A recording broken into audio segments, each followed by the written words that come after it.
So, without further ado, I'd like to introduce Judith Black.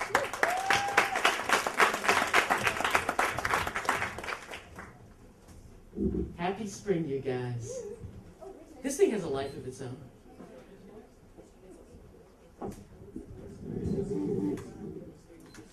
Thank you. It's gorgeous out. A woman in a lovely business suit, dark blue, patent leather matching shoes and hose, sat in the airport waiting room, and she kept her eyes glued straight ahead because there was a crazy woman there with her. She was crazy woman was doing jumping jacks and push-ups and was pacing like a mad animal. And the crazy woman thought, oh, this poor lady. So I went over to introduce myself. I said, I'm sorry. I'm not who you want to share this room with today. My son's coming home for the first time after a year and a half in Iraq in active combat duty. And I'm like, I could bite a cat. And her face just softened.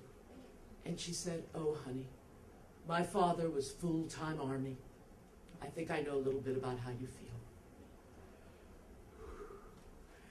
And sitting there waiting for him to get off the plane, I used to work at the Mission in Boston.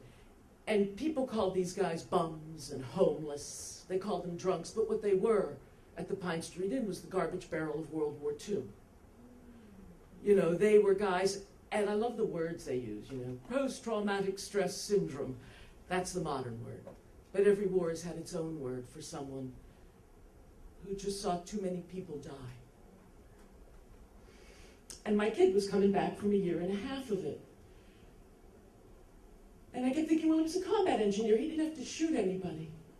Oh, but he saw plenty. And after another 10 minutes of pacing,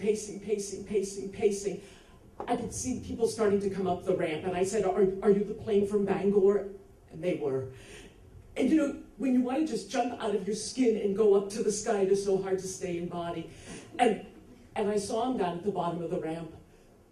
I didn't scream because every single mother antenna was like, whoosh. And he was walking right in the center of himself. And his shoulders, as big as the state of Rhode Island, were strong on either side. He was a Marine, baby. And his eyes were still clear and straight. Kid! Kid! Ma! And I think I leapt into his arms, and we started laughing and talking, and he had his arm around me. We were walking back, and I went to wave goodbye to the woman. And there were tears pouring down her cheeks. And I wanted to say, look, he's okay. He's whole. He's fine. It's okay. For now.